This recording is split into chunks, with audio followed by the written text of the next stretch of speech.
Okay. Let's go into your reading here. The first two cards we have out is the Temperance card and the Judgment.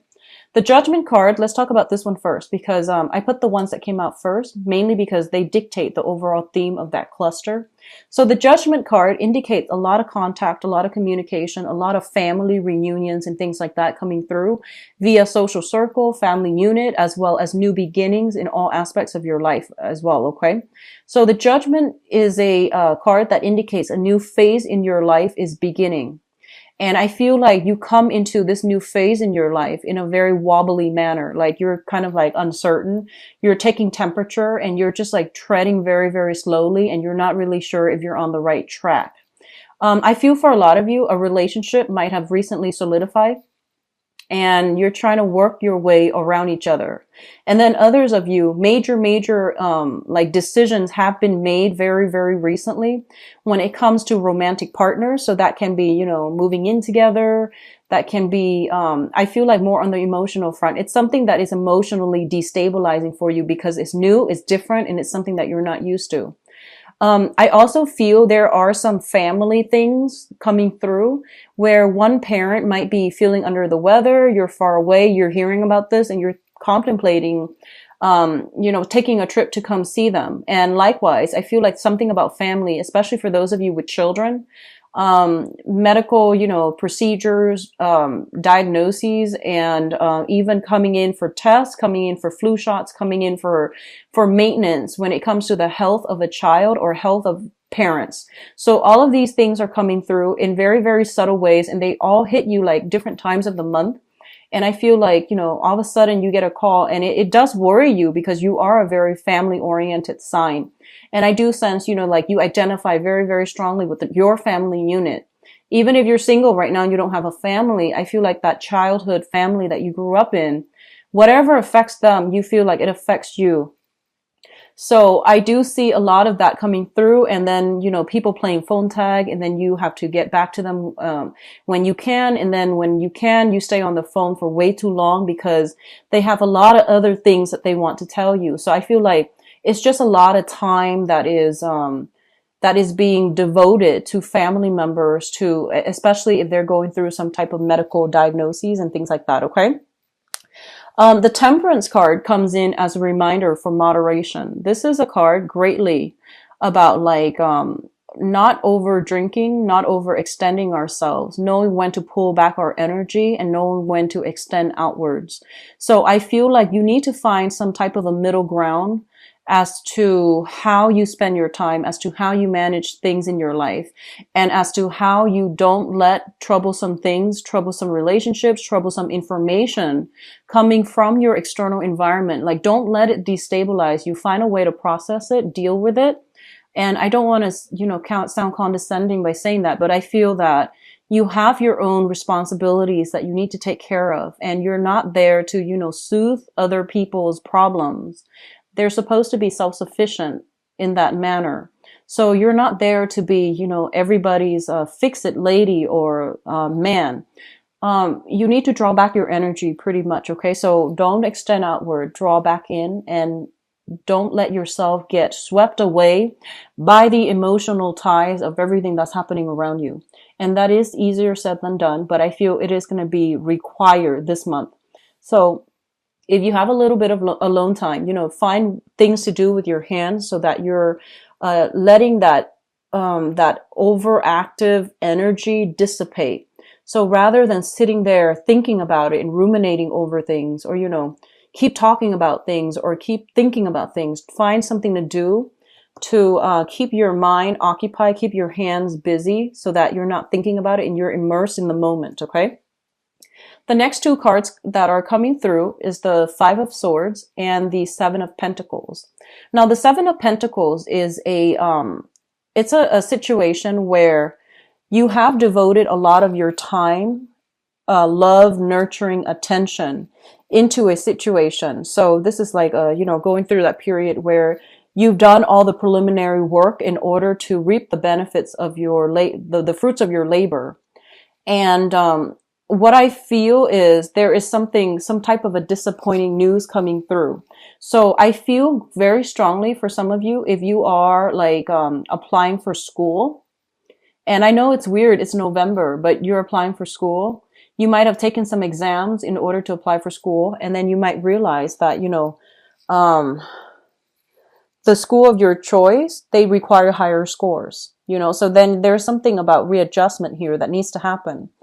The Seven of Pentacles is a very, very good card. It's like waiting on a decision from somebody else. However, it's linked up with the Five of Swords, which is an empty victory card. It's like victory at somebody else's expense. And then as a result of it, I feel like, yes, you might get what you're asking for, but at whose expense? So I feel like it's a double-edged sword when it comes to like, something you devoted a lot of your time in, and now it's coming through, it's bearing fruit. But you might now realize that this is not something that your heart was entirely set on from the get-go. And a lot of you, some of the times, it reminds me of this, where you might want something, right? And then once it's like in front of you, you realize that you might want something else. And that can extend towards, school applications, that can extend towards like job offers, that can also extend across relationship sectors as well.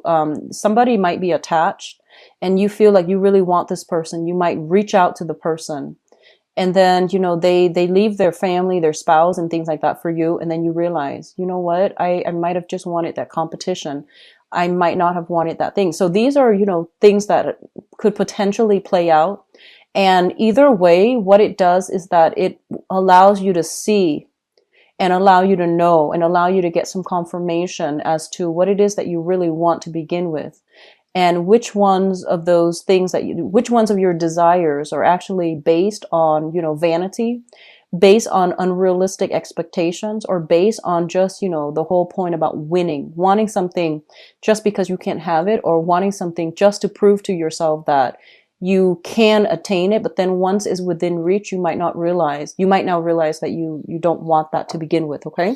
So there's something of an element here about, knowing what you want, in that truth, that revelation might come about as a double-edged sword. For others of you, and I'm getting this message very, very strongly, I feel honestly that you might be in a love triangle. And I'm going to do your love reading in a little bit. So I hope, that will allow you to get some insights into your specific situation. And I feel if you are in a love triangle, you might already know that you're in a love triangle. This is not going to be like revelation, things coming in as a surprise, okay?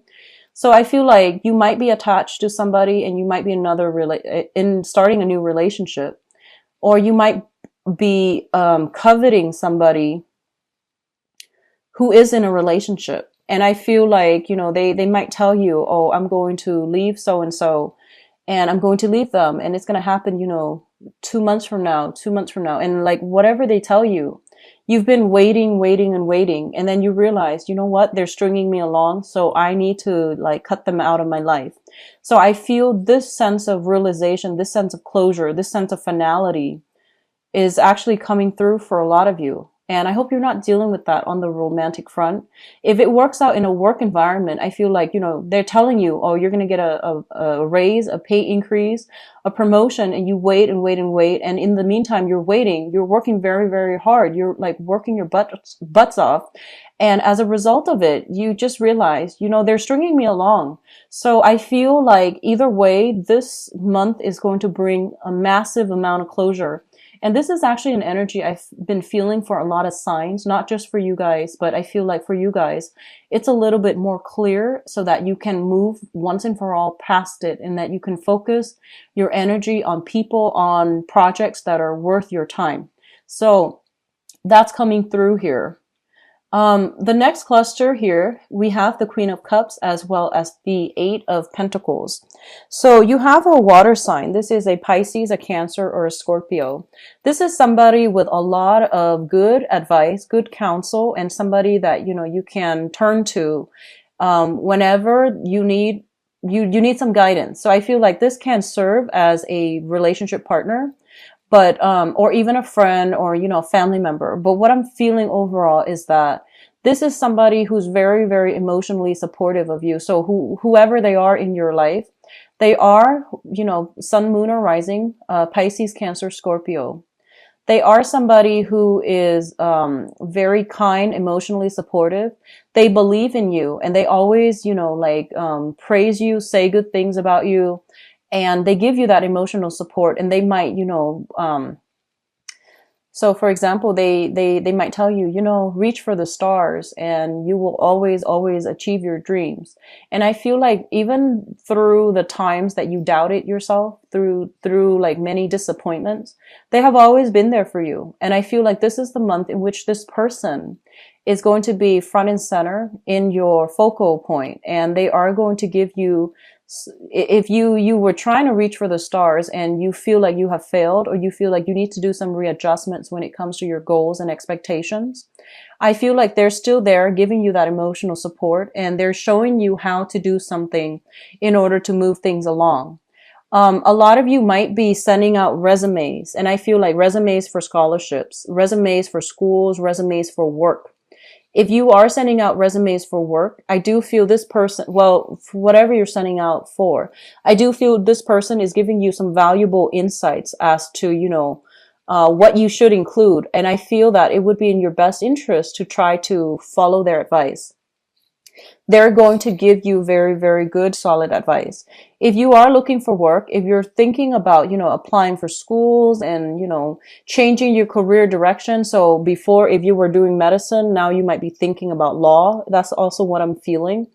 And you might be doing like a drastic 180 where you're just like, I'm not really sure if this is the right career track for me. So I want to explore this other option. And I feel like you have somebody here that's going to be able to give you some guidance. Okay. One of the things that they might say to you here is, don't be so, they might say something like, so that you know who this person is. They might tell you, don't abandon projects too early. They might tell you, keep working at it, work at it until you've exhausted all possibilities before you change your direction. So there's somebody who really values hard work and dedication and, that stick-to-itiveness. And they might tell you, keep working, keep at it. You're going to be good. You're going to be safe. You're going to be okay. And you deserve it. So I feel like they keep pushing you to work towards a specific goal and to never give up. So that's the type of emotional support you're getting from this person, okay? And they're going to help you along the way as well. Job applications, I do see that. I see scholarship, grants, applications. And I feel like it's highly competitive as well, okay? So you have to somehow make yourself stand out, because I feel like you're competing against many, many, many people. And there are a lot of, for example, if it's like an internship that will allow you to work with a very, very prestigious organization. And I feel that there are a lot of people vying for, it's like one position and, thousands of people are vying for it. So I feel like you're applying for some important jobs or internships or scholarships. And I feel like the competition is fierce. So you need to be very cutthroat about it. So that means, don't be too humble. Try to, I guess, like emphasize your skills, your assets, and, don't downplay your potential. Try to, what is that? Try to emphasize your contributions. Try to, hype yourself up, because I feel like the pool that you're competing against, they're very fierce, okay? And you might be competing against like mid-career level professionals, and it's a different ballpark is what I'm sensing. So you need to work at it, and you need to like emphasize all the things that you have to offer, your past contributions, the work that you've done in the past, so that you can win this thing, okay? So I feel like whatever work you put in is what you're going to get out this month. So that means studying, spending enough time studying rather than staying up late,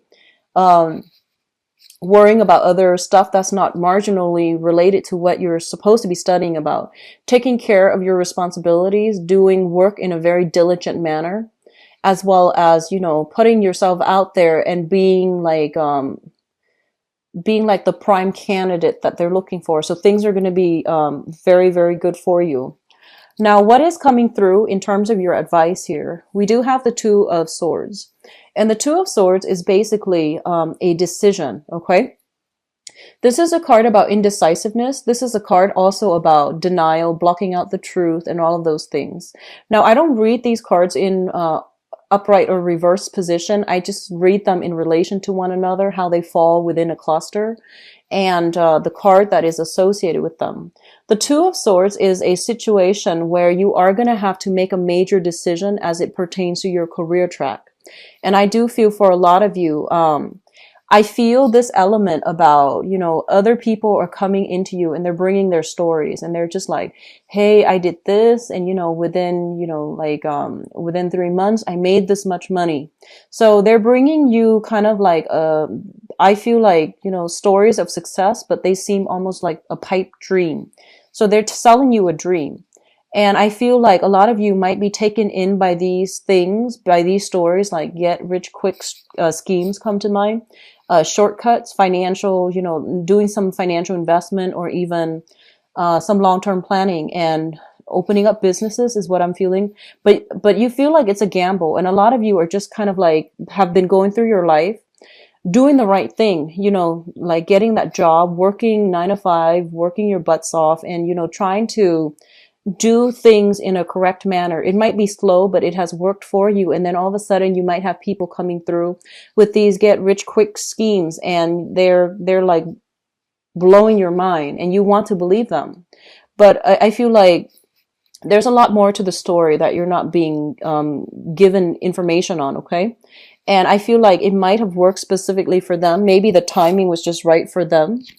Whatever the circumstances is that I feel like you're not being fed the entire story. So you want to be careful. You want to do the preliminary research on your own. And I feel like at this point, a lot of you are financially, you're in a good space, but you're trying to decide on a career path that you're going to go into. I see a lot of people in the medical profession potentially shifting into the administrative role. So you might be a nurse and now you might want to be a head nurse where you are in charge of scheduling. You might be doing, public health on the ground, and then you might shift more into the administrative aspect of that. You might be changing career path, med school, law school, for example, or starting med school, starting law school, like what profession it is that you're trying to get into. I feel like all of these things are being brought up for reexamination, and a lot of you're starting new major chapters in your life when it comes to higher education, when it comes to career advancement. And so all of these things, all of these doubts, all of these questions are coming through and it's completely normal. But I feel like, you're showing up here as the Queen of Pentacles and this is your energy. So it's basically saying that, you have been doing things very diligently. So you're on the right track. Okay. So don't doubt yourself. Don't let other people's success story steer you off course. Okay, so keep whatever you're doing because you're on the right track.